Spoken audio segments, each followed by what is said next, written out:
अब हम हल करने जा रहे हैं प्रश्नावली 1.1 का क्वेश्चन नंबर 5।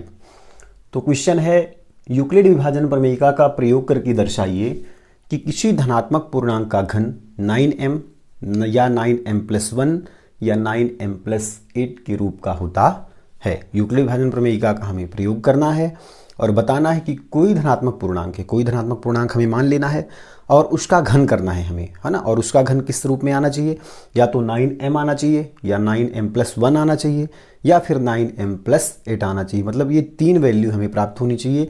3 के अलावा अगर कोई चौथी वैल्यू हमें प्राप्त हो रही है इन तीनों से हट करके, तो मान लीजिए आपने सवाल गलत लगाया है। तो चलिए सवाल हल करना शुरू करें। हल तो क्या करना है हमें, किसी धनात्मक पूर्णांक का घन करना है। घन मीन्स क्यूब, है ना। क्यूब मीन्स घात में 3।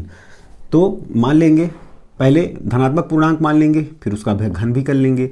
माना ए कोई धनात्मक पूर्णांक है, ठीक। धनात्मक पूर्णांक मीन्स 1 2 3 4 5 6 7 8, है ना। धनात्मक पूर्णांक तो आप जानते हैं, तो है ना। तो हाँ, तो एक जैसे एक क्वेश्चन अपना आया था, शायद 3rd क्वेश्चन था कि किसी भी धनात्मक क्या था कि किसी धनात्मक विषम पूर्णांक आया था उसमें, है ना। तो धनात्मक पूर्णांक क्या होता है, धनात्मक पूर्णांक होता है, पॉजिटिव पूर्णांक होता है क्या, धनात्मक पूर्णांक 1 2 3 4 5 एंड सो ऑन इन्फिनिटी तक। जब पूछेगा विषम धनात्मक पूर्णांक, मतलब ऑड पूर्णांक जब पूछता है ना, ऑड इंटीजर जब पूछता है, तो विषम पूर्णांक क्या होंगे, 1 3 5 7 9 एंड सो ऑन इन्फिनिटी, है ना। अब जब इवन पूछेगा, इवन इंटीजर, तो क्या हो जाएगा 2 4 6 8 10 12 एंड सो ऑन इन्फिनिटी तक, है ना। तो ऐसे शब्दों को हमें पकड़ना है, ठीक है। शब्दों को पकड़ के चलना है बिल्कुल, और आप हर एक चीज़ जानो, है ना। पॉजिटिव इंटीजर क्या है, धनात्मक पूर्णांक सम विषम कुछ भी हो सकता है, means 1 2 3 4 5 6 and so on infinity. धनात्मक विषम पूर्णांक क्या है, 1 3 5 7 11 9, है ना, एंड सो ऑन इन्फिनिटी। सम पूर्णांक क्या है, तो 2 4 6 8 10 12 एंड सो ऑन इन्फिनिटी, है ना। तो ऐसे हमें शब्दों को पकड़ के चलना है, ठीक। चलिए खैर सवाल हल करते हैं। तो मान लेते हैं कोई धनात्मक पूर्णांक ए है। अब हमें दर्शाना क्या है, हमें दर्शाना है कि धनात्मक पूर्णांक का घन। तो हमें दर्शाना है धनात्मक पूर्णांक का घन मीन्स ए का क्यूब, है ना। क्या दर्शाना है, धनात्मक पूर्णांक हमने ए मान लिया, तो ए का घन मतलब ए का क्यूब किस रूप का है, 9m या 9m+1 या 9m+8 के रूप का है। ये हमें दर्शाना है, ठीक। ये वैल्यू हमें दर्शानी है, प्राप्त करनी है। तो किसकी सहायता से प्राप्त होगी ये होगी यूक्लिड विभाजन प्रमेयिका की सहायता से, है ना। तो आइए यूक्लिड विभाजन प्रमेयिका की ओर चलें। अतः यूक्लिड विभाजन प्रमेयिका से, यूक्लिड विभाजन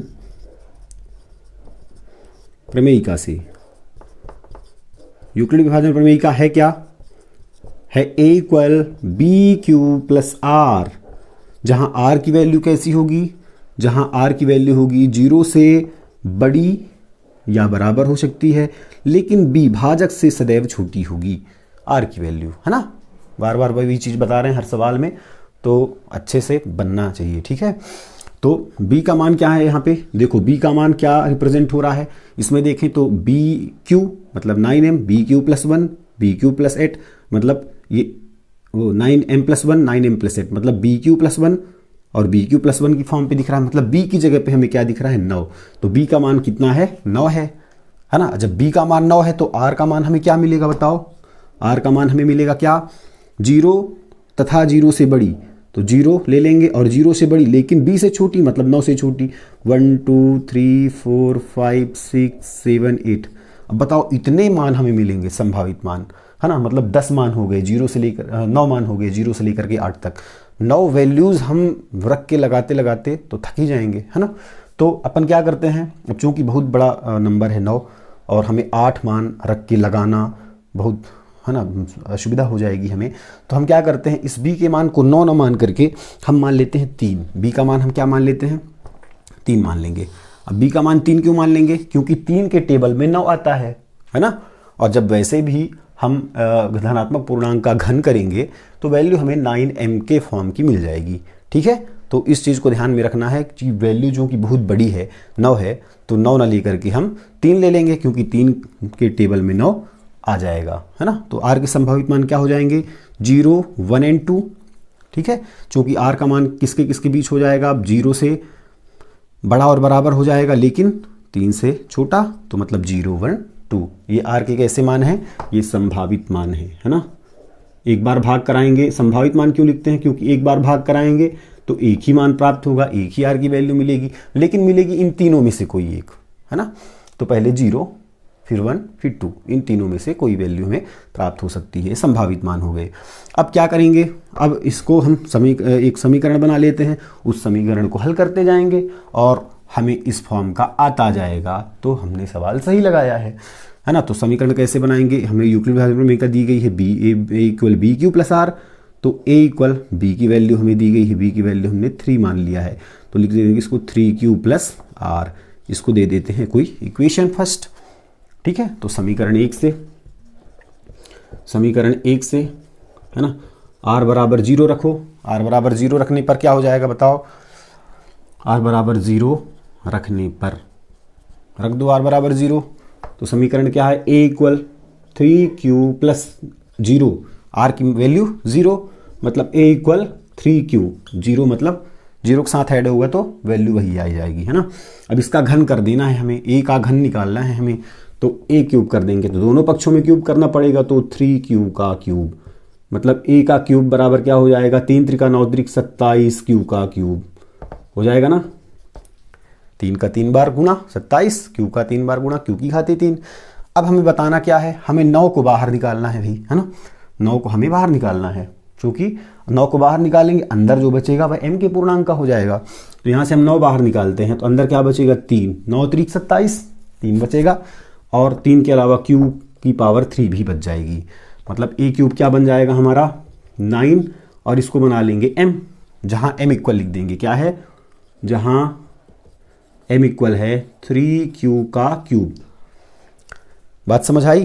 तो हमने जब r की वैल्यू 0 पुट किया तो हमें क्या मिला, 9m मिला, मतलब हमारा मान ये वाली वैल्यू r इक्वल 0 जब हमने वैल्यू रखी तो हमारा मान सही निकला, 9m के फॉर्म का निकला, मतलब यहाँ तक हमने सही लगाया। अब आगे बढ़ते हैं, मतलब r की वैल्यू अब 1 रखते हैं, तो समीकरण 1 में है ना, r बराबर 1 रखने पर, r बराबर 1 रखो, समीकरण 1 क्या है, a equal 3q plus r means 1, अब क्यूब कर दो इसका, तो ये क्या हो जाएगा, 3q प्लस 1 का होल क्यूब। अब होल क्यूब क्या होता है, a प्लस बी का whole square, a square plus 2ab plus B square, और इसका होल क्यूब क्या होगा, तो यहाँ पे रख लेते हैं a प्लस बी का होल क्यूब होता है क्या, a cube plus B cube plus 3a square b plus 3ab square, है ना। तो यहाँ पे अब देख लेते हैं, a की जगह पे क्या है, 3q है, b की जगह पे क्या है, 1 है। ठीक है, ये वैल्यू अब यहाँ पे राइट करते जाओ, तो a की वैल्यू क्या है, 3q, मतलब 3q का स्क्वायर, क्यूब, है ना, प्लस b का क्यूब मतलब 1 का क्यूब, प्लस 3a स्क्वायर, मतलब 3 के बाद इंटू a स्क्वायर क्या, 3q का square, b means 1, plus 3ab square, 3a की वैल्यू 3q और b स्क्वायर मतलब 1 का स्क्वायर। इसको हल कर लो, 3 त्रिका 9 त्रिक 27, q की पावर 3 प्लस 1 प्लस ये हो जाएगा, पहले 3 त्रिकाई 9, 9 त्रिक 27, है ना, ये निकलेगा 3 त्रिकाई 9 त्रिक 27, q स्क्वायर प्लस 3 त्रिकाई 9q। ठीक, ये वैल्यू हमें प्राप्त हो गई, है ना। इसको रिराइट कर लेते हैं, मीन सबसे पहले सबसे बड़ी घात 27 q की घात 3, फिर q की घात 3 से छोटी q की घात 2, इसको लिखेंगे 27 q की घात 2, फिर q वाला 9q, फिर हम नंबर लिख देंगे +1, है ना। अब इस वैल्यू को हम यहाँ पे राइट किए देते हैं, क्या मान निकला हमारा 27 q की पावर 3, फिर 27 q की पावर 2, फिर आया 9q, फिर आया प्लस का 1, ओके, इसको मिटा देते हैं, फिर आया प्लस का 1। अब देखो +1 कहीं पे दिख रहा है क्या, जिस रूप में हमें लाना है? यस, हाँ यहाँ पे दिख रहा है +1 के रूप का लाना है। मतलब इसको हमें क्या बना देना है? 9m बना देना है, और क्या है ना, 9m बना देंगे इसको। तो 9m बनाने के लिए पहले 9 को कॉमन कर लेंगे तीनों पदों से, तो तीनों पदों में हमें 9 कॉमन दिख रहा है ना।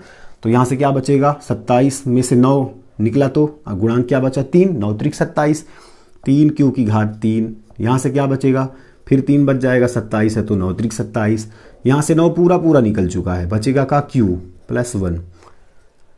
अब इसको अपन क्या नाम दे देंगे, इसको दे देंगे m, ये हो जाएगा 9m+1 हो जाएगा ना m, क्योंकि m कोई पूर्णांक है। तो जब हमने हल किया, जब हमने वैल्यू रख के ये मान निकाला, तो ये भी कोई पूर्णांक है, तो यहाँ लिख देंगे a³। इसको राइट करते जाओ, है ना, भूल जाता हूँ मैं, ये हो गया ठीक। जहाँ m इक्वल लिख देंगे, जहाँ m की वैल्यू क्या है, 3q³ + 3q² + q। ओके, अब एक मान और रखना है हमें। अब कौन सा मान बचा, अब बचा 2, तब 2 रख के देखते हैं। तो समीकरण 1 में r बराबर 2 रखने पर 2 रख दो r का मान। तो समीकरण 1 पहले राइट कर लेते हैं, a = 3q + r मीन्स 2। अब क्या करेंगे, क्यूब चढ़ा देंगे दोनों पदों में, दोनों पक्षों में, 3q + 2 अब इसको भी हल करना पड़ेगा 3q + 2 मतलब फिर वही a + b2। तो a + b का क्यूब में जाएगा, 3q + 2 है ना, होल क्यूब लगाओ तो वही a³ + b³ + 3a² + 3ab² है ना। इसको हल कर लो, क्या हो जाएगा, a की वैल्यू क्या है, a इक्वल है यहाँ पे 3q और b इक्वल क्या है 2।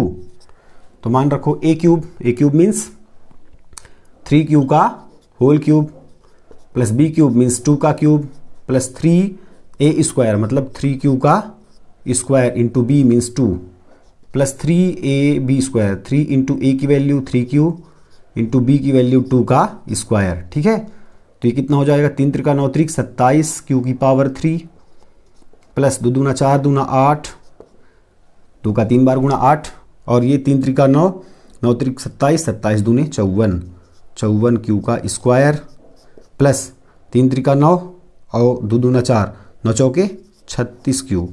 फिर इसको रीअरेंज कर लेंगे, है ना, मतलब पहले सबसे बड़ी घात 27 q³ प्लस 54 q², फिर 36 q, फिर 8।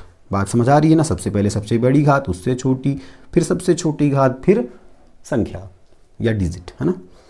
हाँ, अब क्या करना है, +8 के रूप का दिख रहा है क्या, यस दिख रहा है +8 के रूप का, मतलब इसको हमें इसमें कुछ संशोधन नहीं करना है ना, +8 का फॉर्म का आ ही रहा है ये।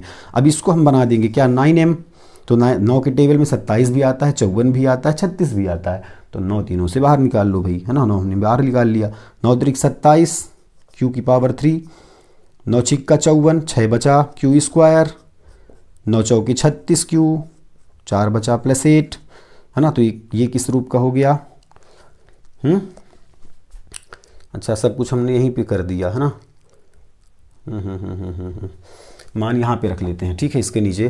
तो मान हमारा क्या निकला, इसको लिख देते हैं, 27 q³ plus 54 q² plus 36 q plus 8। Okay, बाकी सबको मिटा दो, है ना। इन वैल्यूज़ को आप यहीं पे हल कर सकते हो, ठीक, चूंकि स्पेस कम है फिर इधर मिटाना पड़ जाएगा, मैंने इसलिए इसको अलग से बता दिया था, आप यहीं पे कर सकते हो, ठीक है। यहाँ से 9, इसको तो बता चुके हैं, वही प्रक्रिया फिर से दोहरानी है। 9 × 27 q³, 9 × 54 q², 9 चौके 36 q धन 8, है ना, ये हो जाएगा 9m+8, और ये चलता चलेगा a³ के फॉर्म पे, है ना। हाँ, तो अब ये हमें 9m+8 के रूप का प्राप्त हो गया, जहाँ m कितना है, जहाँ m बराबर है कितना, 3q³ plus 6q² plus 4q। Okay, तो अपन लिख सकते हैं, अतः किसी धनात्मक पूर्णांक का घन, किसी भी धनात्मक पूर्णांक का घन, है ना। इसमें आप कोई संख्या लेके चेक भी कर सकते हो, ठीक है। कोई धनात्मक पूर्णांक ले लो जो मन पड़े, 2, 4, 8, 10, 15, 20, 27, 56 कुछ भी, है ना। उसका घन करो। उसका घन कब करोगे, इस फॉर्म पे रखोगे, भाज बराबर भाजक गुणी भाग फलधन से फल, है ना। तो आपको इस रूप में मिलेगा, ठीक है। धनात्मक पूर्णांक का घन 9m, 9m+1 या 9m+8 के रूप का होता है, ठीक है। किसी भी धनात्मक पूर्णांक का घन 9m, 9m+1 या 9m+8 के रूप का होता है, ठीक है।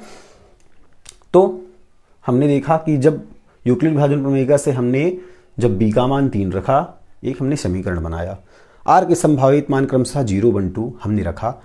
तो 0 रखने पर 9m के फॉर्म का, 1 रखने पर 9m+1 के फॉर्म का, तथा 2 रखने पर 9m+8 के रूप का प्राप्त हो रहा है। मतलब कि किसी भी धनात्मक पूर्णांक का घन 9m या 9m+1 या 9m+8 के रूप का होता है, ठीक है। तो सवाल समझ आया सभी को बेहतर ढंग से, ओके। धन्यवाद। इसी के साथ आपका चैप्टर 1.1 समाप्त होता है।